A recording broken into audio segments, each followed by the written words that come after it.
It is with honor and heavy heart that I come before you to tell you my story from a painful first-hand experience of what happened that terrible day at the Capitol.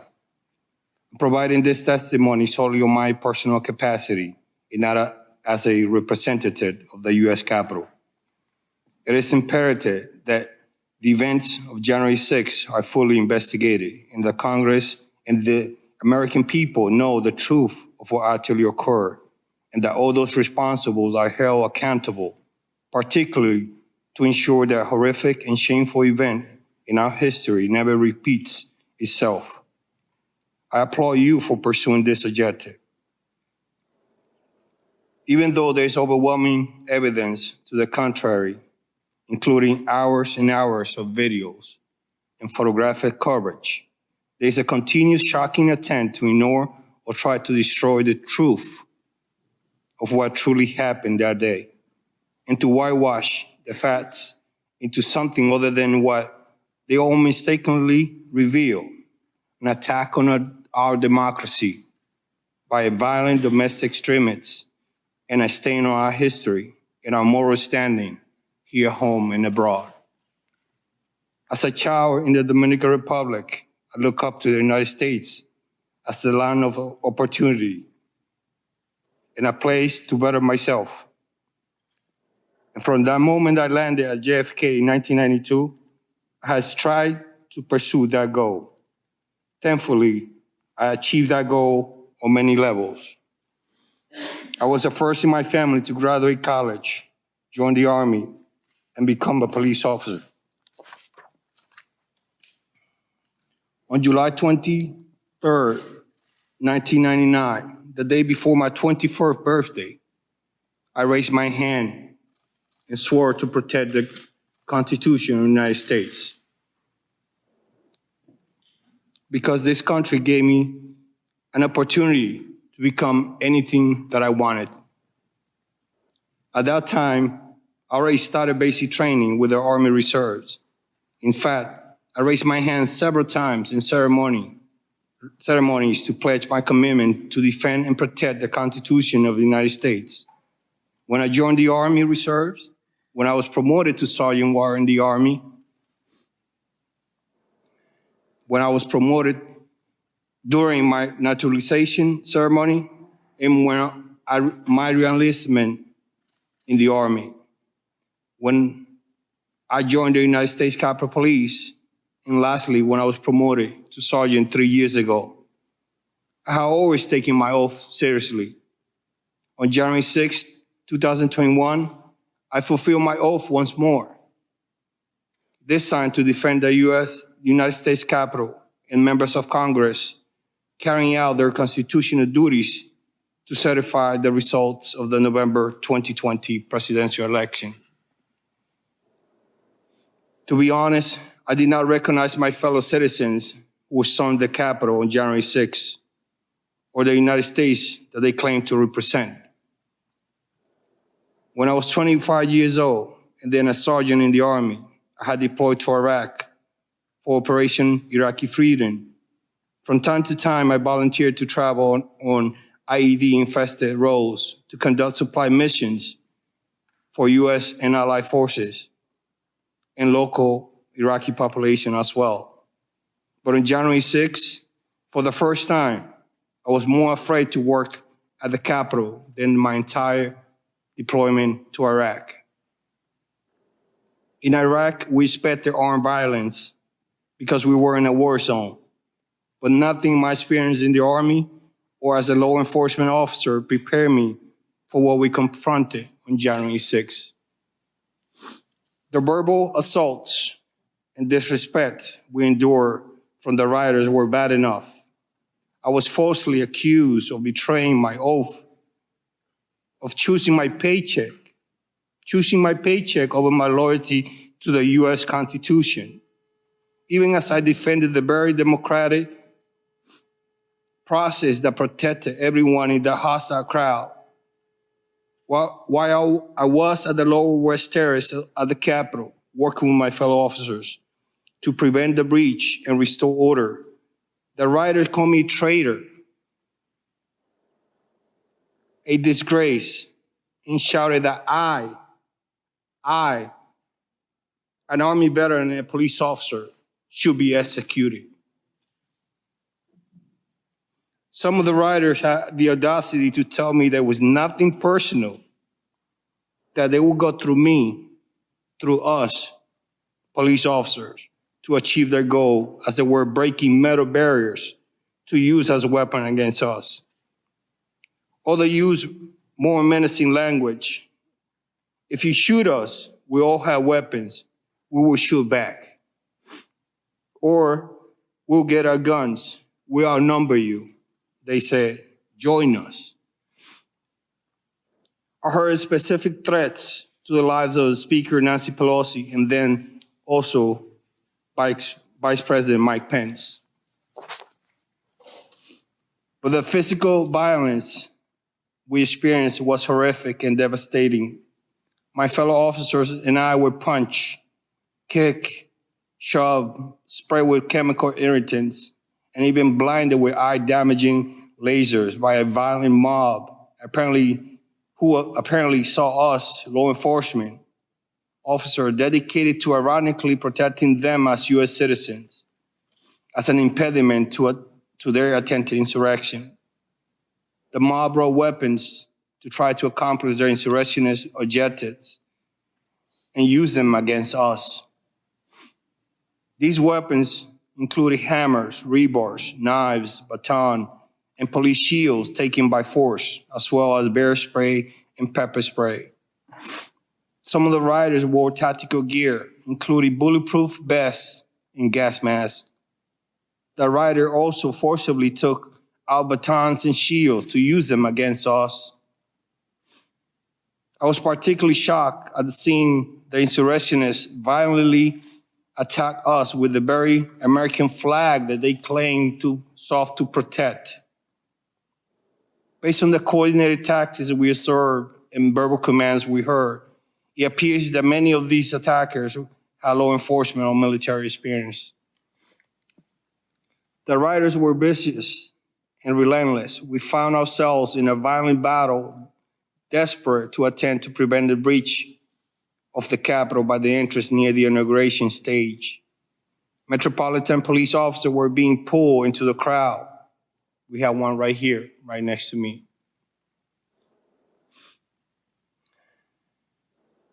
As we tried to push the rioters back from the breach in the Capitol, in my attempt to assist two MPD officers, I grabbed one by the officer by the back of the collar and pulled him back to the police line. When I tried to help the second officer, I fell on top of some police shields on the ground that were slippery because of the pepper spray and bear spray.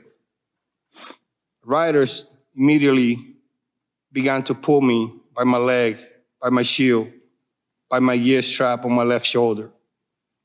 My survivor's instincts kicked in, and I started kicking and punching as I tried in vain to get MPD officer attention behind and above me. But they could not help me because they also were being attacked. I finally was able to hit the rioter who was grabbing me with my baton and able to stand. And then I continued to fend off new attackers as they kept rotating and attacking us again and again. What we were subjected that day was like something from a medieval battle. We fought hand to hand, inch by inch, to prevent an invasion of the Capitol by a violent mob intent on subverting our democratic process. My fellow officers and I were committed to not letting any rioters breach the Capitol. It was a prolonged and desperate struggle. The rioters attempted to breach the Capitol were shouting, "Trump, send us. Pick the right side. We want Trump." I vividly heard officers screaming in agony and pain just an arm length from me. I didn't know at that time, but that was Officer Hodges. and he's here today to testify. I, too, was being crushed by the rioters. I could feel myself losing oxygen and recall thinking to myself, this is how I'm going to die, defending this entrance. Many of the officers fighting alongside me were calling for shields because their shields had been stripped from them by the rioters. I was one of the few officers left with a shield, so I spent the majority of my time at the front of the line. I later find out that my wife and relatives were here in the US and abroad, were frantically calling and texting me from 2 p.m. onward because they were watching the turmoil on television. It was now until 4:26 p.m. after giving CPR to one of the rioters who breached the Capitol in an effort to save her life that I finally had a chance to let my own family know that I was alive.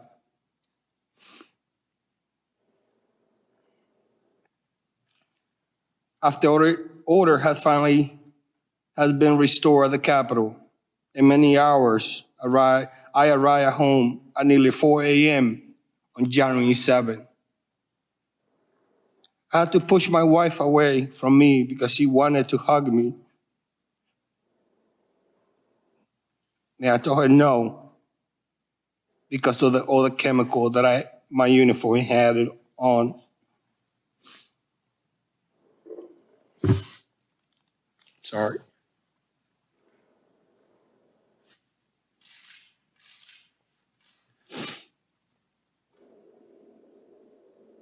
I couldn't sleep because the chemical reactivated after I took a shower, and my skin was burning.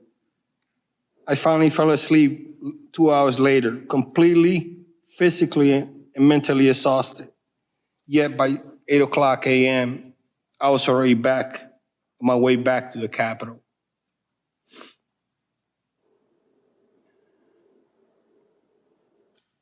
And I continued to work for 15 consecutive days until after the inauguration. I made sure to work despite my injuries because I wanted to continue doing my job and help secure the Capitol complex. More than 6 months later, I'm still trying to recover from my injuries. Many of my fellow Capitol officers, as well as MPD officers, suffer terrible physical injuries from the violence inflicted on us on January 6th. I sustained injuries on both my hands, my left shoulder, my left calf, and my right foot. I already had undergone bone fusion surgery on my right foot, and I was just told that I need surgery on my left shoulder. I have been on medical and administrative leave for much of the past 6 months, and I expect to need further rehabilitation for possibly more than a year. There are some who express outrage when someone kneels while calling for social justice. Where are those same people expressing the outrage to condemn the violence attack on law enforcement, the Capitol, in our American democracy? I'm still waiting for them.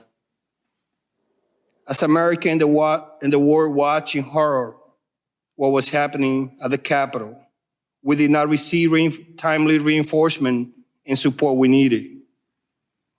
In contrast, during the Black Lives Matter protests last year, U.S. Capitol Police had all the support we needed and more. Why the different response? Were it not for the brave members of the MPD and later on from other law enforcement agencies, I'm afraid to think what could have happened on January 6th. I want to publicly thank all the law enforcement agencies that responded to assist that day for their courage and their support. I especially want to thank those Capitol Police officers who responded on their own from home after working midnight shift. Despite being outnumbered, we did our job. Every member of the House of Representatives, senators, and staff member made it home. Sadly, as a result of that day, we lost officers, some really good officers. But we held the line to protect our democratic process, because the alternative would have been a disaster. We are not asking for medals or recognition. We simply want justice and accountability. For most people, January 6th happened for a few hours. But for those of us who were in the thick of it, it has not ended. That day continued to be a constant trauma for us literally every day, whether because of our physical or emotional injuries or both. While it has not received much attention, sadly, many of my colleagues have quietly resigned from the Capitol because of that day. I'm also regularly called by law enforcement officials and prosecutors to help identify from photographs and videos the rioters. And to be honest, physical therapy is painful and hard. I could have lost my life that day, not once, but many times.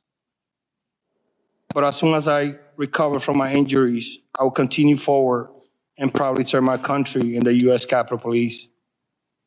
As an immigrant to the United States, I'm especially proud to have defended the U.S. Constitution and our democracy on January 6th.